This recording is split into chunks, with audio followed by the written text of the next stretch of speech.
What is going on, everyone? How are we doing? Welcome to another episode of Green Bay Rewind. We're celebrating a Victory Tuesday, which is always a great way to start the week. I am super excited to hang out, spend another hour or so with you guys. Lot to talk about. Lot to talk about. Let me, before we start getting into some check ins, let me make sure I got the right link here as far as the giveaway so I can share that. Looks like that's the right one, which is good. Always helps to make sure I'm sharing the right giveaway link and not a giveaway to a previous week or something like that. That wouldn't be good. All right. There is the link to enter in for the giveaways. If you've never done it before, I feel like the people who are here week in and week out, which reminds me, get that banner going. I feel like the people who are week in and week out probably are sick of me saying this, but if you've never entered before, use that link, enter in. We'll be doing a giveaway later on in the show. If you are not here to claim your prize will be forfeited. Please only enter one time. If you enter in multiple times, technically I can disqualify you from winning or remove you from the giveaway. So please just enter one time. I'm going to post it multiple times throughout the episode. Just enter in one time. Make all of our lives a whole lot easier, if you will. I appreciate you. Let's do some check-ins. We got Ron coming in hot from Appleton. Ron got to bump elbows with Jordan Love last night, which was pretty cool. I am jealous. I wanted to get over. I unfortunately wasn't able to sneak over. Looking forward to hearing about it sometime when I'm able to get with you, Ron. I know I've been saying this. I'm going to be taking a day off. I will be hitting you up. I'm guessing it's going to be after the holidays. My personal family thing that I ran into a couple weeks ago really threw off the rest of my year. So after the holidays, for sure, I'm going to get with you. But I'm excited to hear about the Jordan Love signing and how that went. We got the Tullys checking in. Good to see you guys down in Iowa. Belmont Pickens. Good to see you, man. Appreciate you swinging in again. Got Corey and Logan. Appreciate you guys coming in from New Ulm. Mitchell coming in from Cali. Good to see you, man. We got Heather. Good to see you, Heather. Derek checking in once again. Appreciate you, man. Roger checking in from Iowa. Go Pack Go. Kirby. He's ready for his 3-year-old to be disappointed. Good to see you again, man. Appreciate you being here. Didn't see the link. Did you guys catch it? Oh, there. I see you got it. Steve, good to see you, man. Jenny checking in. Okay. Is it Steven or is it Stefan?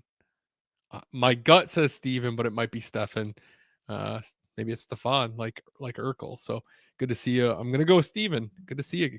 Appreciate you guys all being here. I'm excited. There's a lot to talk about. And not a lot of time. And then of course we got Ben.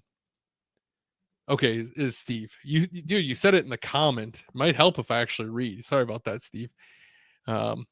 I will say reading is not my strong suit. If you guys couldn't tell, those of you that watch week in and week out, I suck at reading.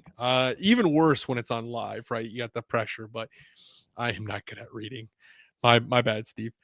Dawn, good to see you. I don't know. Shows it's an empty thing. Maybe you sent a GIF. What's up, Dad? Good to see you, man. Man, I don't know. What's up? Good to see you, Dad. Good to see you. All right. Let's see here. Let's see. Lots to dive into. So let's get to it. So we have Packers defeating the Seahawks 30-13. What a game.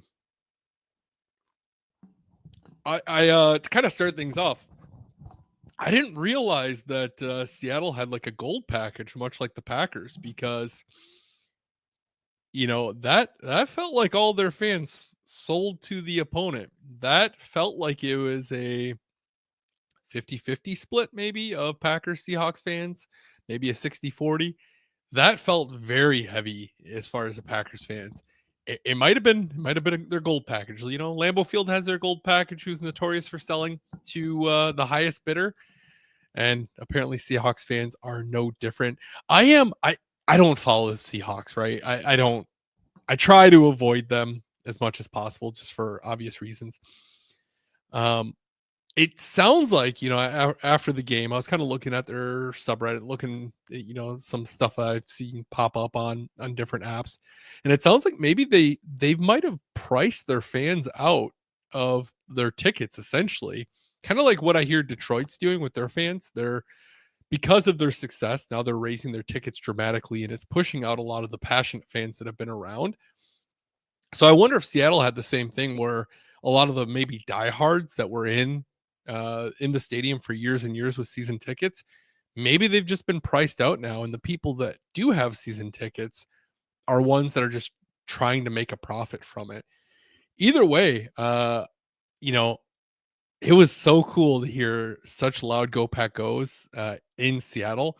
I feel like I've never heard that before in Seattle. Seattle is always a very tough place to play because of how loud it is. So it's pretty impressive. So if you were at the game, if you know someone who was at the game, kudos to you guys. That was really cool.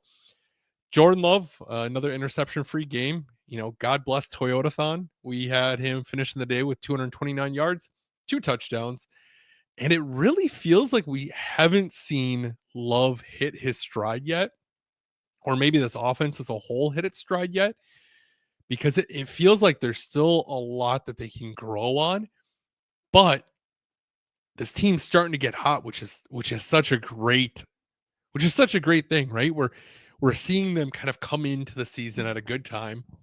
It's Toyotathon, of course, it's a great time. And then we're also seeing room for improvement. But that's back-to-back games where the Packers have scored over 30 points. Now, we lost the Lions game 34-31. But anytime you can score 30 points or more, I like your odds of winning. And as the Packers get people back like Jair, as they get people back like, we just got Edgerrin back, which was huge. But as we're seeing these players come back, it's only going to shore up things more and make that defense stronger. We lost Evan Williams and Javon Bullard against Detroit. We got Evan back this week, but Javon's still out.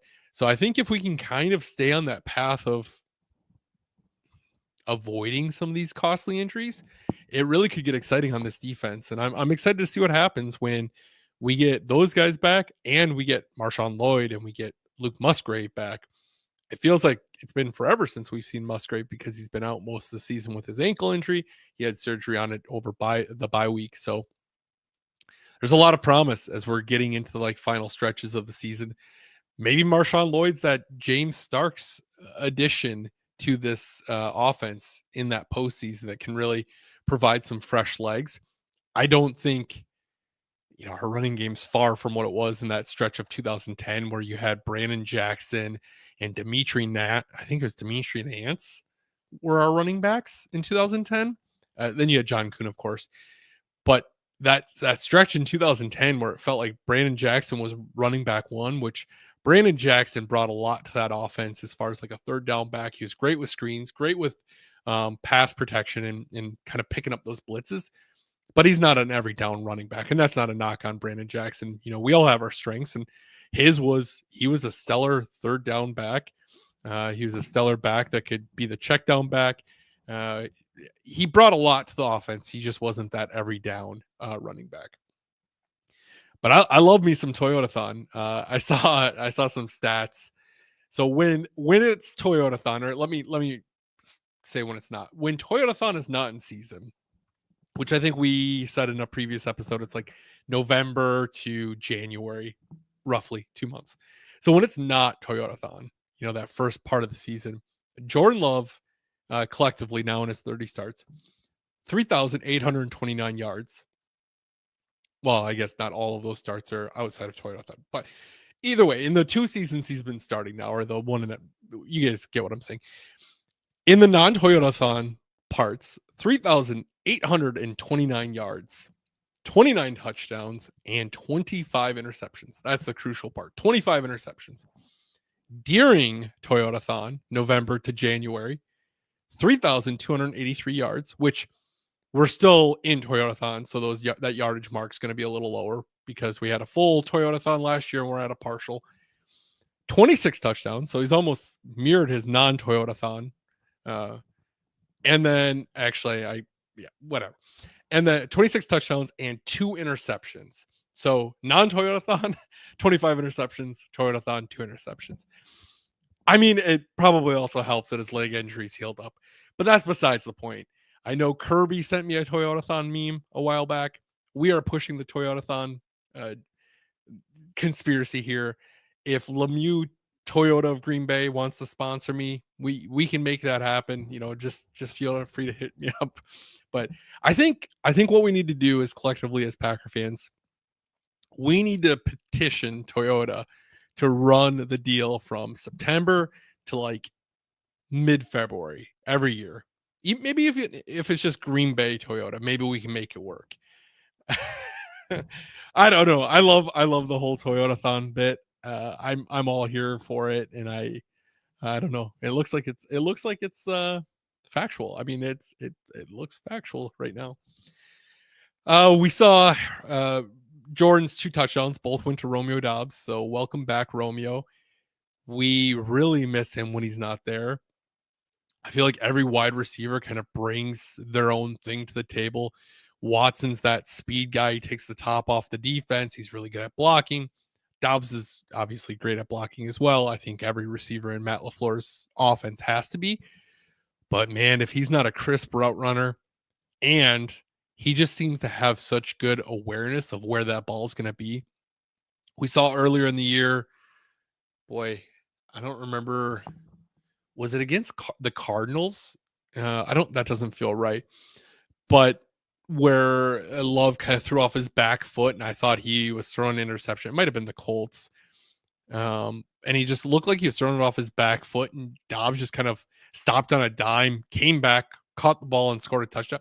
Dobbs just has that spatial awareness of what's going on and where that ball is going to be, that it's really great to see when he's back in, the difference he can make on this offense. So fantastic as always to get him back. And he really feels like the big true wide receiver on our team. Watson, he's a great wide receiver. He can take the top off, but you don't see those like really defined routes where Romeo feels like he has that, almost like that Greg Jennings route. We saw Jennings would run such crisp routes, and that's how it feels with Dobbs, where Watson's going to blaze it, but he can run some other routes, but it's just Dobbs just feels so fluid when he's running his. So it's great to have him back. Just kind of checks through some comments here real quick. I saw that as well, Kirby. I was going to bring that up. So Love tied Rodgers for most touchdowns in the first 30 games in franchise history. I saw that stat. Great stat. I love seeing that. The only reason I didn't bring it up is the game was so different when Rodgers was playing. We saw defensive backs being able to be more aggressive, and the offensive game is just so much more adapted to big plays. But nonetheless, anytime you're in in company with Aaron Rodgers, it's a good time. Katie, good to see you as always. Yeah,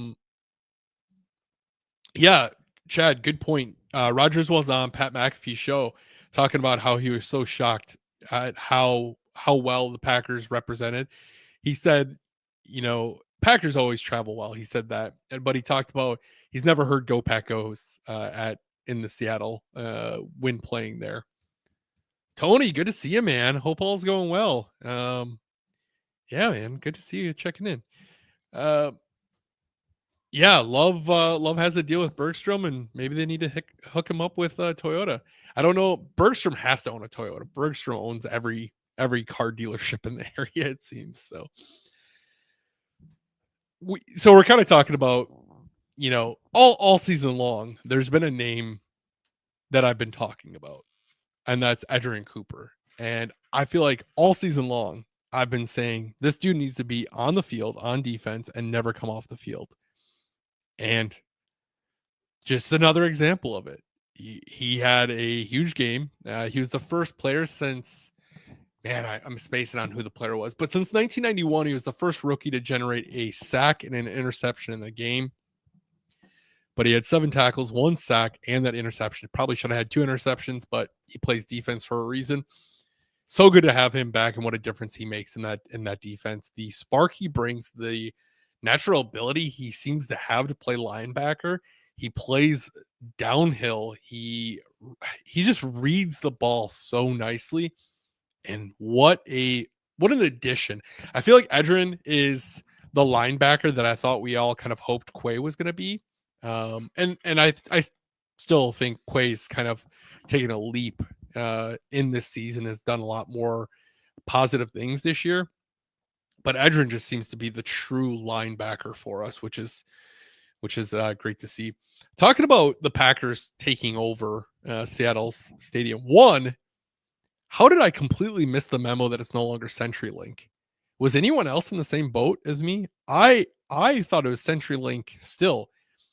I don't know what Lumen is, but it's Lumen Field now.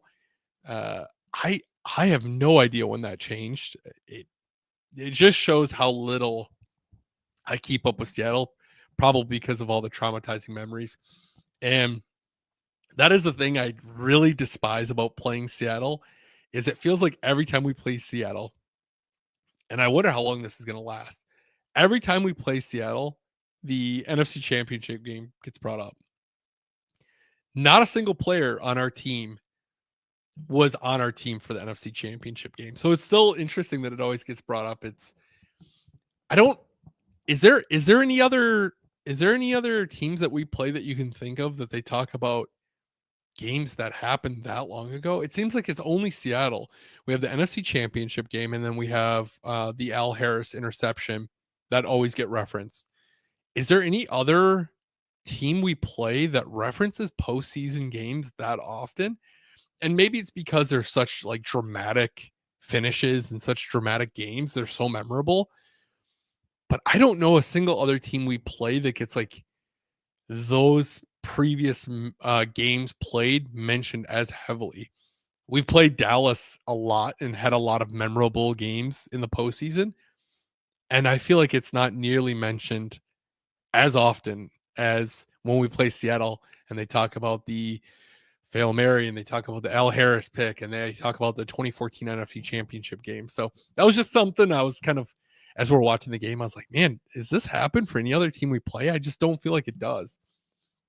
And then, like we talked about last week, shout out to Tony for looking that up for us. But that was the first time since 2008 that the Packers have went into Seattle and won, which was Rodgers' first year as a starter. So that's been a long time. Been a long time.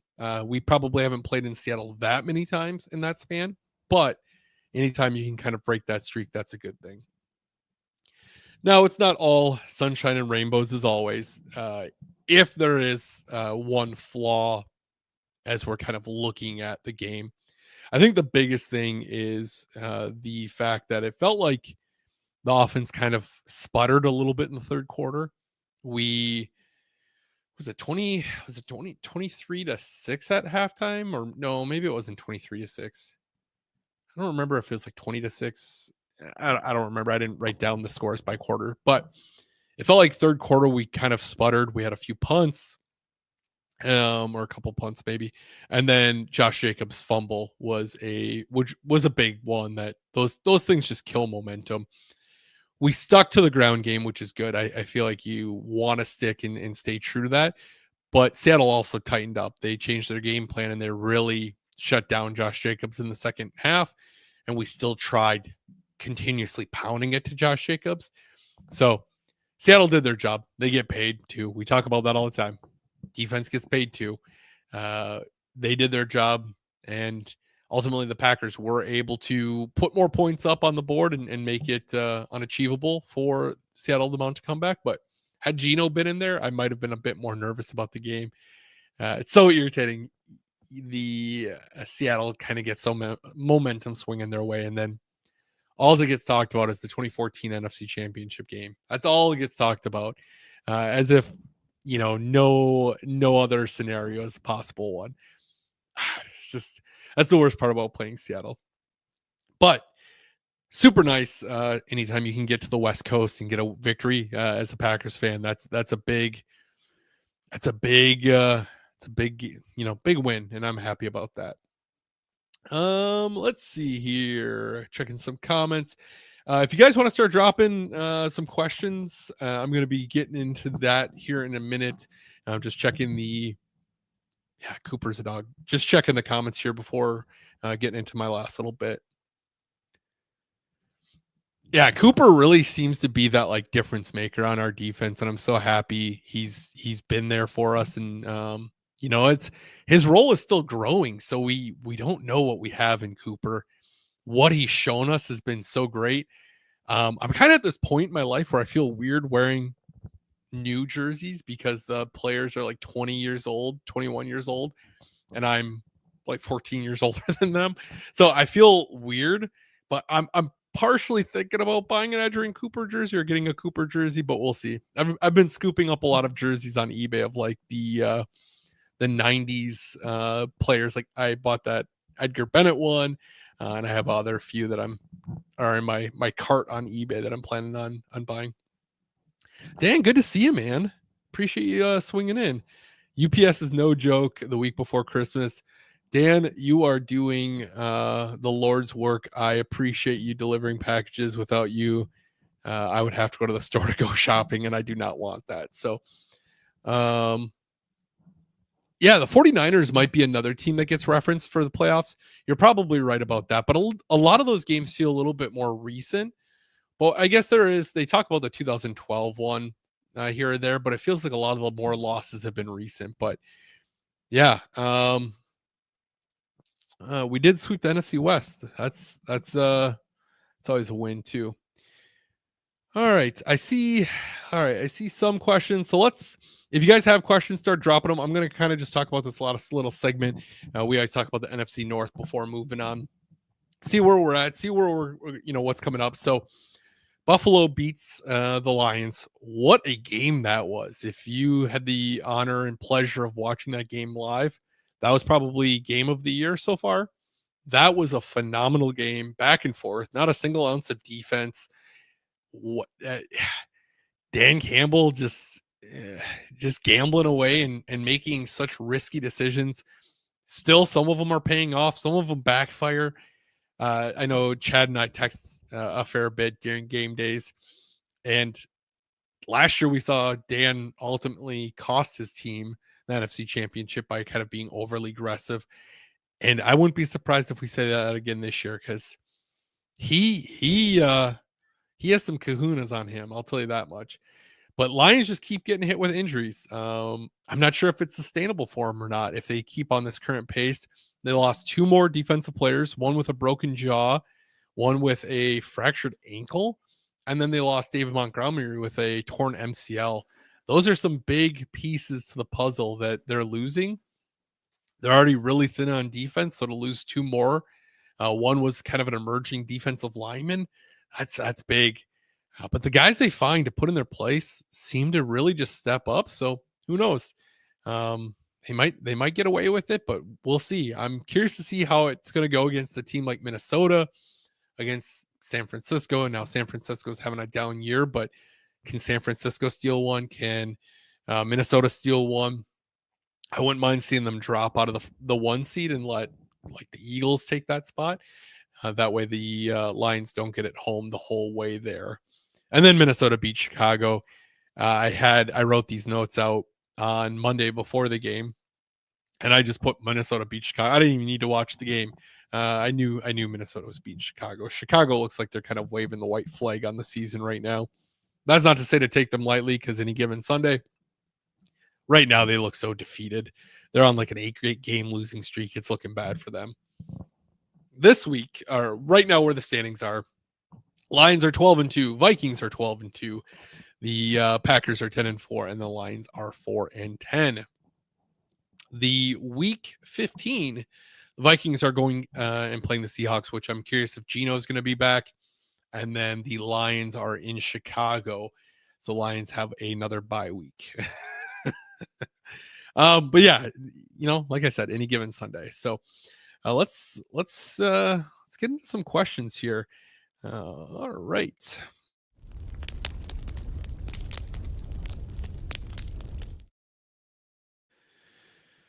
Let's before we kind of jump into questions here, let's switch that over before I forget. Here is that giveaway link if you missed it the first time. If you already entered, don't enter again. If you haven't entered, please only enter in one time, and we'll be doing that drawing here shortly. So let's see here.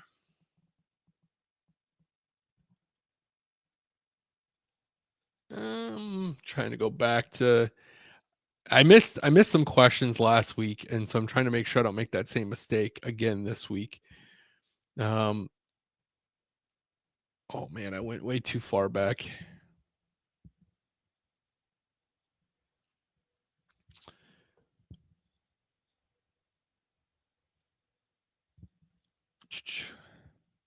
Oh, Jenny looked this up for me. This isn't a question, but Lumen Technologies improving the way people live work. No idea what that is still. I appreciate you checking that in for me. My things got all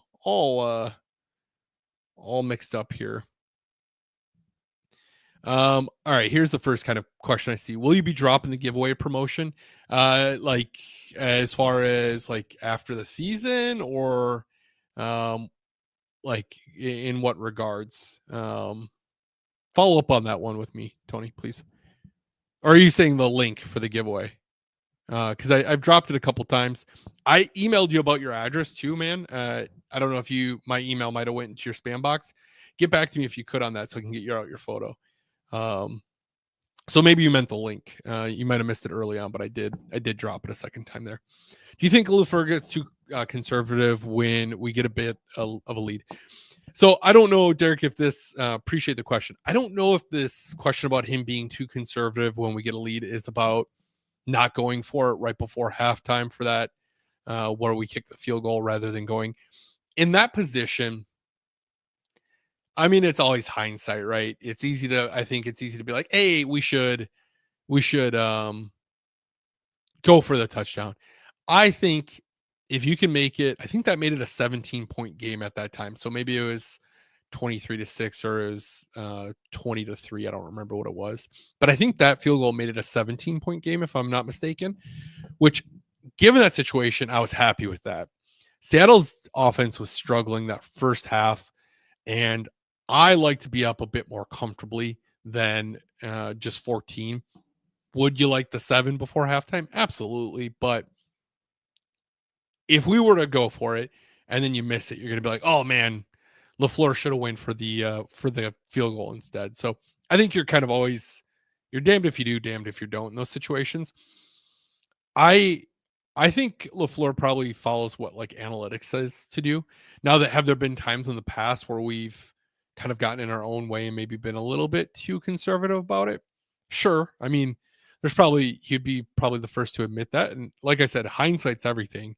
You know, you think back to the NFC Championship against the Buccaneers, where we were down by 8 and we settled for a field goal rather than trying it on 4th down. That in hindsight seemed to be a mistake. Now, if they didn't call Kevin King on that pretty minor holding penalty, then it works out and you got the ball back down by 5 and a touchdown wins the game. So I don't know. Everything's hindsight, right? I don't think he's super conservative. I think he's just, I think he's following what analytics tells him to do, which I'm okay. I don't think you want to be like super crazy like Dan Campbell, because I think that can come back to bite you too. Kirby's always asking the hard hitting ones, and I appreciate that about you, man. Speaking of the 49ers, thoughts on Campbell bailing mid game? You don't see that often, right? We saw, was it Antonio Brown bailed mid game? You remember that? He made a scene when he bailed mid game, but you don't see that too often. And it was pretty interesting because I feel like he didn't really, we don't know his side of the story, but it feels like he didn't really have a reason to bail. He wasn't playing lights out all season. He wasn't playing at an all pro level all season. He was brought in specifically to be depth for them losing their linebacker in the Super Bowl.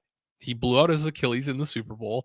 They brought him in as a player to play next to Fred Warner and have that ability to have a linebacker who has good experience, who had a decent resume. And when I don't know why I'm spacing on his name because he's such a good linebacker. Number 57. I don't know why I'm spacing on his name. It's not important. But when he comes back, of course he's going to be the starter. You're not going to just put him on the bench. Of course he's going to be the starter. So to be mad and be like, "Hey, I'm not gonna, play anymore. I'm done," is so ridiculous. And I'm happy that San Francisco's handling it the way they are. When he left Green Bay, he trashed Green Bay. He said Green Bay didn't know how to utilize him, even though Green Bay got him his all pro season, or his coaching with Green Bay helped get him his all pro season, helped get him a big paycheck. And then to bash these defensive coordinators and say that, or the coaches, that they don't know how to utilize him, and that Green Bay coaches just blah blah blah blah blah, and the culture and blah blah blah blah, and you're really going to see what kind of a player he is in San Francisco. And then when we played San Francisco, he looked like such a liability for them that Love picked on him. Saw Josh Jacobs run by him plenty. He looked lost. And then when their linebacker comes back and takes his natural starting spot because he's a far superior linebacker, you get mad because you're on the bench. Dude, what a clown. Good on San Francisco for handling it the way they did. They suspended him now for the season, and I don't think they're making the postseason. So he's pretty much done, which I'm good on them. That's the way to handle it with something like that. I don't know if they're suspended, are they removed from the club? I would assume so. I would assume he can't be in there and tainting that locker room. So Justin said, I wonder if Matt, thanks for the question, Kirby. Justin says, I wonder if Matt can get some help with challenges from someone up in the booth. Great question, Justin. I'm pretty sure he does. There's people upstairs that say, hey, question, or, challenge this, or, go on this. Maybe not in every situation, but man, yeah, he's not having a good track record with those challenges, that's for sure. Belmont Pickens says, living in Minnesota, really don't want to listen to the Viking bandwagon hoppers. Just saying. Yeah. So I grew up over by the border, and one of my favorite things to do living over there, was listen to K-Fan after the Vikings inevitably implode, because the radio show the next day is just like chef's kiss, right? You listen when they're going well, and everyone's like, "Oh, this team's winning the Super Bowl, no doubt," and then they lose in the wild card, and everyone on the next day is like, "They need to blow this whole thing up. They need to get rid of everyone, fire everyone, cut everyone," and the fans are over dramatic. Packer fans, I need to specify that the same happens in Green Bay too. I listen to the post game radio show sometimes, and people are just as dramatic on there. So Packer fans or Vikings fans aren't the only ones behaving like that. But as a Packers fan, it was always fun to listen to that after that implosion. And just like I think the Vikings fans would probably enjoy listening to our talk radios after a loss, because it's pretty bad. Do you think, or who do you think the Saints will start at quarterback? I think it's going to be Spencer Rattler is getting the start. That's what I had heard. It sounds like Derek Carr's for sure not going to go. He fractured his wrist, and I think they're a few weeks out. He's listed as questionable on their website anyway, because I looked today, but it doesn't seem like there's no chance he goes. Sounds like he's a few weeks out. So that's it's going to be an interesting one. Bellon, what's your first name, man? I feel like you're in here plenty. It's always good to have a first name to tie to people, but Tampa or the Rams, which is a better matchup for the Packers in the playoffs? Honestly, both teams are getting good. Rams with Puka coming back and Cooper Kupp coming back. They've looked pretty good. Now, their game against the 49ers in the rain, offensively, it didn't look the strongest, but they got the win. They could be that team that gets hot at the right moment as well. Tampa has been playing a really great season. Both are a tough one. I'm gonna say, I mean, we already beat the Rams, and so I'm gonna I'm gonna say the Rams. I feel like Stafford, if you can get some pressures on him, which I think we didn't really do the best in our first matchup. Um, I think if you can get some pressures on him, you're going to get some turnovers. So I would say the Rams, but the Rams are getting hot, so they could be that scary team going in the postseason. Which I wouldn't mind seeing Stafford bounce Detroit. That would be pretty funny in my eyes, especially after last year and kind of how they treated him when he came back in the postseason and what have you. Chad, glad I see your question this week. I missed your question last week. Which seed would you rather see the Packers enter the postseason, and who would you prefer to see them play throughout the playoffs? I mean, uh, that's a good question. To me, mentally, it doesn't matter to me if we're a 2 through a 7. The home field advantage is nice, but it really hasn't played that huge to our favor in the past. Seems like we play better almost as the underdog in a lot of situations. So to me, it doesn't really seem to matter. 2 through 7. I guess even more like if you're either wild card spot, it doesn't matter, or any of the 3 wild card spots doesn't matter to me. Um, yeah, I don't really care who we have to play against. I was talking to a coworker today, and him and I were talking, and I said, if the Packers play to their full capacity, I don't know that there's a team that could beat them. Now, Detroit's very dangerous, and Detroit's offense is stellar. Their defense is beat up. Minnesota's playing really well. But if Green Bay can start clicking and really put it together for 4 quarters, I don't fear a single team in the postseason. Could that happen? Are the Packers going to do that? I don't know. But it's still like I feel like the Packers could take on any team any Sunday and go blow for blow with them. And um, yeah, I don't know. Give me the big dogs in the playoffs. I don't care. I would love to be able to bounce Minnesota and Detroit in the playoffs. That'd be like my favorite. We beat Chicago in the NFC Championship game, which was really sweet. But man, if you could beat both Minnesota and Detroit in a postseason run and then go and win the Super Bowl, that'd be even better. That would be like the ultimate. What's your favorite liquid death, and which one would you recommend?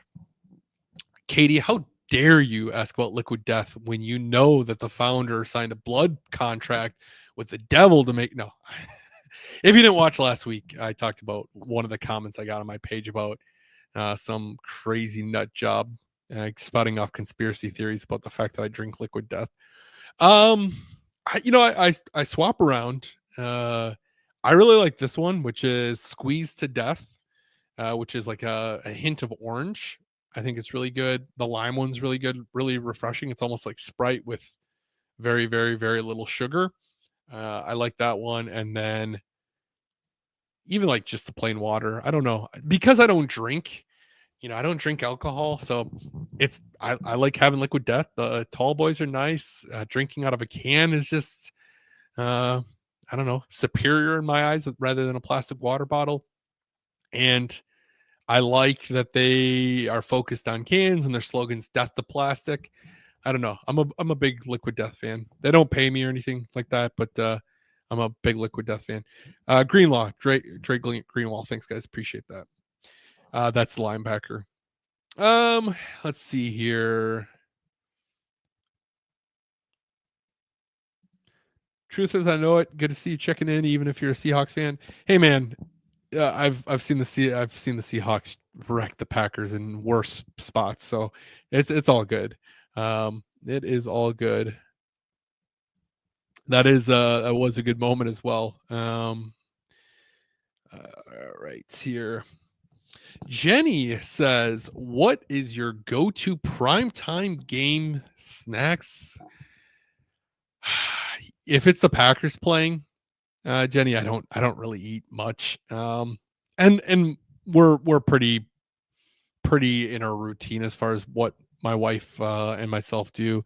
So I don't really have like desired game day meals unless it's like the Super Bowl or something more. But like late night games, if we're talking a 7 o'clock kickoff, dinner's already done for me at that point. My wife and I eat like we're old people. We eat like um we eat like at 5:30 every night. So all right, see. All right. I don't know. I don't think I. We're gonna talk on this. Thanks for the question, Jenny. We're gonna talk on this from Josh. One last time, we're gonna be transitioning over to the giveaway. If you haven't entered, there's the link for it now.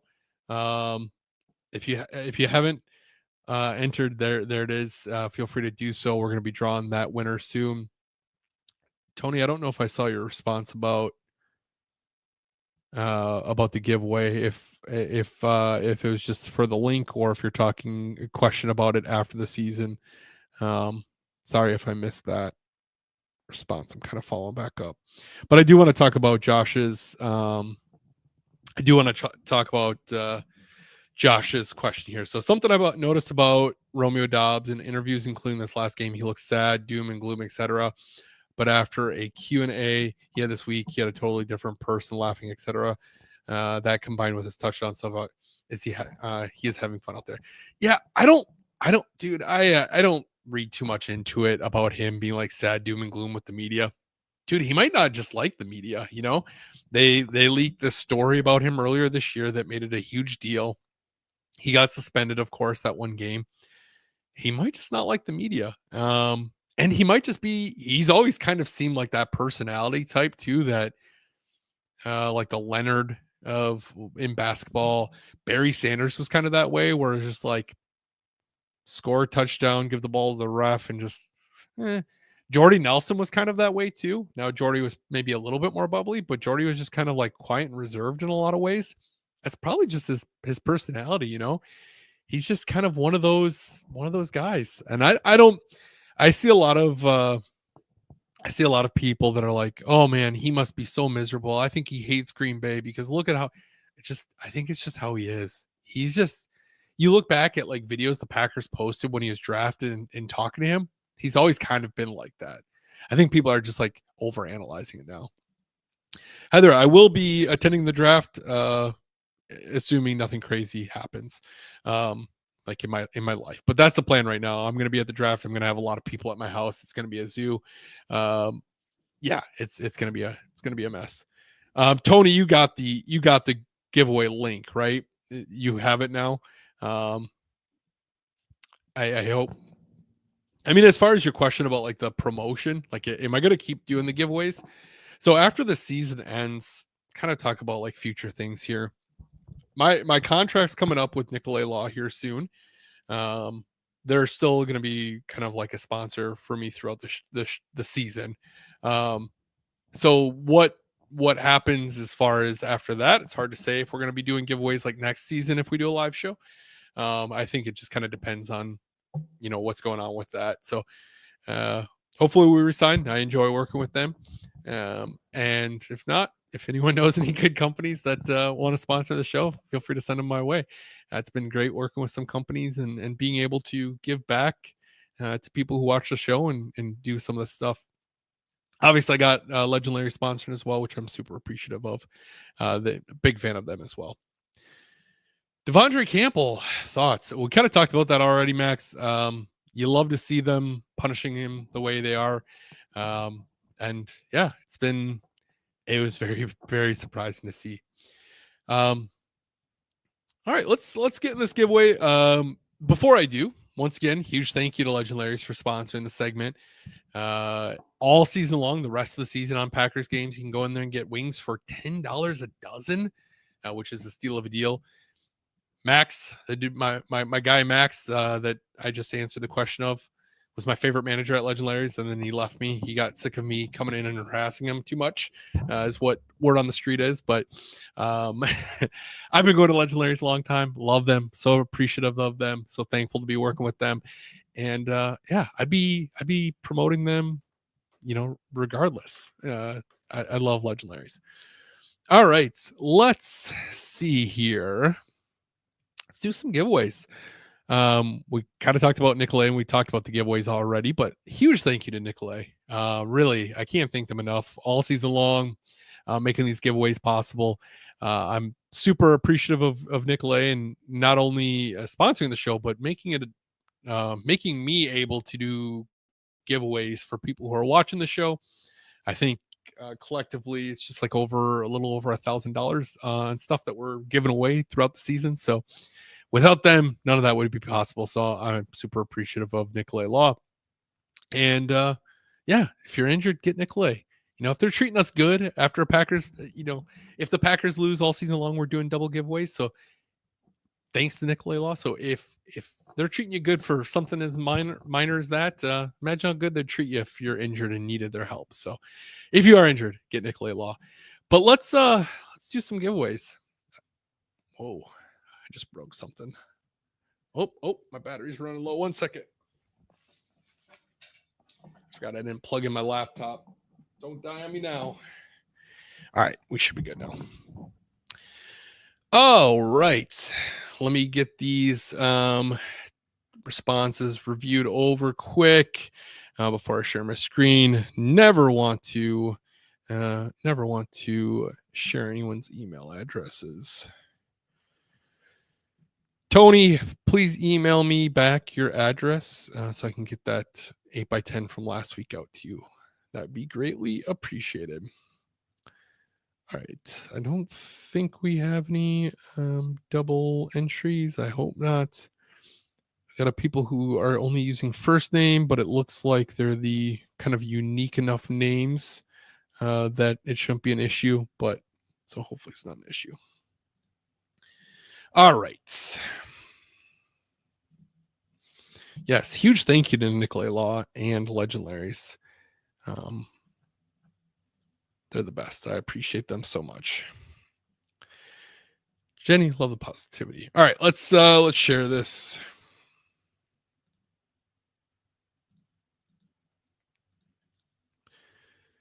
Should have that. We have 26 entries. We're doing one drawing tonight. We had a scenario. The scenario did not hit. It was Jordan Love, 20 plus rushing yards. I think he had like 4. And then the Packers won, so we don't have a bonus giveaway there. So we are doing one and only tonight. So good luck to everyone. Appreciate you watching. Appreciate entering. And let's see who gets it.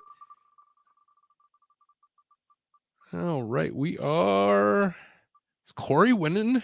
Corey and New Ulm. Corey and Logan have been on a hot streak lately, and that's the way the cookie crumbles sometimes. I know early on in the season we had Chad and Mark were on a hot streak there for a second. Since Corey just won, let's just do another one. We don't need to tell anyone. If Logan wins, we're going to have to do like a third one or something, so we'll see. And Tiffany snuck one in. All right, so Tiffany and Corey, give me numbers 1 through 40 if you could, please, and then up or down so we can draw some winners. Congratulations to you two. While we're waiting on that, let's draw our scenario for next week. So this is what we got to have happen against the Saints for us to do a bonus giveaway. We got Jaden Reed something. 50 plus rushing yards for Jaden. That's going to be a big feat. I think when I did this, we are doing a lot more end arounds, which does not seem like we're doing that. So that's going to be a big feat. Good luck to us on that one. All right. I see Corey's there. We got 21 up, 37 and up from Tiffany. All right. 21 and up. I think is that Tiffany? That's both Corey and Tiffany's second time winning this year, I think. All right, so Corey, poor Kirby. Dude, if it's any consolation, I never win anything either. So you can just show him me and say, hey, look, this guy doesn't win stuff either. Maybe that's not a good thing. He'll probably cry heavier. So I don't know, Kirby. I don't know what to tell him. Say winners get spoiled and spoiled people don't succeed in life. How about that? All right. Anyway, we have Corey. You got a Santana Dotson 8x10. I don't know if you can see that. Nice job. That's a sick one. And then 37 and up. All right. We have 37. All right. Let's see what Tiffany won.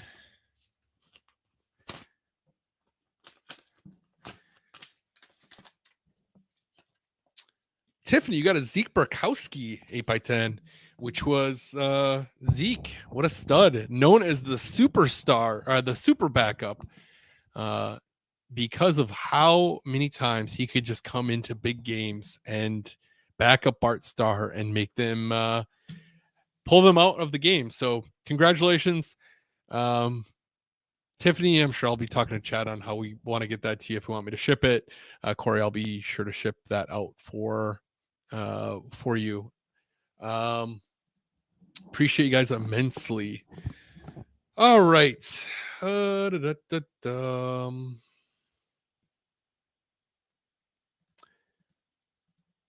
Let's see here. So let's get this overlay up. Keep changing up how we're doing this, but this seems to be, now that we've been doing this a little bit, do we prefer the stats on the screen? It's probably a little bit easier than me just kind of rambling through. For those of you watching, it might be a little bit easier just to kind of talk through. I don't know. I'm a visual guy, so I like this. Green Bay, as you're looking through it, Green Bay is leading most of these categories, which is a very promising thing. Now, the Saints obviously are dealing with a lot of injuries. They might be without Kamara. They're going to be without Carr. They're without Chris Olave. They're decimated as well. Offensively, anyways. Defensively, they might have some. They still have their weapons. They still have some good weapons. They got rid of Lattimore earlier in the year, so they did get rid of some people. They're in some cap issues, that's for sure. So, kind of looking at it down the board, Packers lead in average total yards, pass yards, rush yards, points. Offensively, the Packers are just are leading in all those categories. Going to be even worse now with without Seattle having their offensive weapons there. Defensively, we have the Packers leading in all categories once again. So that's another promising point, which if their offense is going to struggle, if their offense does struggle, it's going to make their defense's job a lot harder. So that's another win. Turnovers, Packers are leading on the takeaway front, where the Saints are leading on the giveaway front. Now, maybe that changes with a backup, but across the board, it looks like things are favoring the Packers, which is something you always love to see. The game is another late game, which I am too old to be having all these late games. Not only too old, but my son doesn't understand that these are late games. He's still up at like 5 a.m. So it makes for some long days. But this is another late game in Lambeau Field. The Saints are 5-9. The Packers are 10-4. As far as the Packers and Saints, this is the 28th game between these two franchises. The Packers are leading the series right now, 18-10. What's interesting, as I was looking this up, the Saints are the only current NFC team that the Packers have never played in the postseason. It's unfortunate that we never got to see a Breeze Rodgers playoff game. That would have been one for the ages. But the first game between these two came all the way back in November of 1968, where the Packers beat the Saints 29-7. But I thought that was pretty interesting that the Saints are the only NFC team to never see the Packers in the postseason. Yeah, that's kind of the matchup. I know we're kind of run through some stuff quick here. We're almost kind of at time, so exciting stuff. I do have fun story for this week, as we always end with a story of the week. Let me get a drink to really end this episode off here. So, with it being the Saints week, I thought this kind of story or background was perfect to share, or was a fun thing to share. So, when the Saints were founded in 1967, they took not one, but both of Lombardi's prize running backs that helped build his dynasty and were two huge components of his offense and his success in Green Bay with the Packers sweep, or the Lombardi sweep. Paul Hornung was selected in the 1967 expansion draft, and then Jim Taylor played out his option in 1966 and signed with the Saints. The Packers, in exchange for Jim Taylor going to the Saints, got the Saints' first round draft pick in 1968, and they got a player later to be determined. The pick, which turned out to be a 5th overall pick for that the Saints gave to the Packers, was used to select Fred Carr, and the player received was Phil Vandersee, who Phil Vandersee was selected by the Saints in the expansion draft from the Packers. So he went from the Packers, selected by the Saints, played for the Saints for a year, and then came back to Green Bay for a couple of years. If you're curious about Fred Carr, I had to look him up and see. I've heard the name, but I wasn't familiar with his background. But it looks like I should be. So if you're curious about Fred Carr, he played 10 seasons with the Packers, went to 3 Pro Bowls, and earned second team All-Pro. And then he was inducted into the Packers Hall of Fame in 1983. So in exchange for Jim Taylor, that's a pretty decent haul, 5th overall pick for an older running back. Horning retired in training camp prior to playing for the Saints due to a neck injury that hindered him or hindered his playing time in 1966. Jim Taylor played a single season for the Saints before inevitably retiring prior to the 1968 season due to the team putting him on special teams duty. So with the Packers getting a 5th overall pick and a player in exchange for Jim Taylor that only played one single year, that seems like a great trade, especially when that player that they selected 5th overall went on to play 10 seasons for the Packers and end up being a team Hall of Famer or a Packers Hall of Famer. Interestingly enough, even more interesting in all of this, despite his single season with the Saints retired Jim Taylor's number. So number 31 was retired from the time he left the team. Well, so his number was retired, not by the time he left the team, but later on they retired his number, of course. But then in 2001, the Saints officially unretired all their numbers and announced they'll never retire another number in their franchise's future.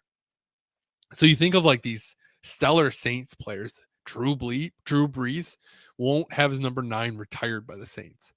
I'm guessing they're going to kind of do it like the Packers do with like Horning. They're just never going to issue it. It'll be unofficially retired. But I thought it was interesting that after a single season, they retired Jim Taylor's 31. I'm sure it had to do with like his legend and his lore that he had being in New Orleans. He was from New Orleans area, or Louisiana, I should say. He was from Louisiana. So I'm sure it had to do more with like his lore in the area. But it was still pretty interesting that he was retired by the Saints. His number 31 was retired for so long. So yeah, that's the story of the week. And I'm bummed that I shared that all with the stats up there. So sorry about that, guys. Screwed that one up. But pretty interesting story across the board. I'm excited for the game. I'm excited that it's the last primetime game for the time being. And yeah, let's wrap it up. I appreciate you guys all hanging out, watching. I appreciate those of you that are here week in and week out. I appreciate if it's your first time here. I appreciate if you're just checking in every once in a while. So good to see some familiar faces. Good to see some new people. Appreciate you all immensely. And until next week, until next time, go Pack, go. And hopefully we're celebrating another game. Before I do leave, I actually should I forgot about it. I was going to say see you next Tuesday. We are not doing the show next Tuesday. It's Christmas Eve next Tuesday. I got holiday stuff. I'm going to be with family. I'm going to be celebrating Christmas. So we are not doing next Tuesday. My thought is we are doing next Thursday. I don't have the family dynamic going on that we ran into a few weeks back, and then the Packers aren't playing on Thursday. So tentatively, let's plan for Thursday the 26th. Sorry about that. The holidays make things weird. I'm going to guess the following week with New Year's Eve. I'm going to guess we're not going to do that show either. Maybe we'll do Monday. We'll talk more about that next Thursday. But next Thursday, the 26th, unless something crazy comes up, that's the plan. So see you next Thursday. So sorry for the change of plans, but I don't want to be keeping up you guys on your schedule. I don't want to mess with Santa or anything like that. So Tony, that's the only thing I wanted for Christmas. Sorry, man. I just don't. I don't want people staying up too late and Santa swinging by their house and they're still up. So, but yes, we'll plan on seeing you sometime next week. My plan is Thursday, so I'll make sure I post about it. But I appreciate you allowing me the flexibility here. Until next week, have a good week. Go Pack, go. We'll see you then.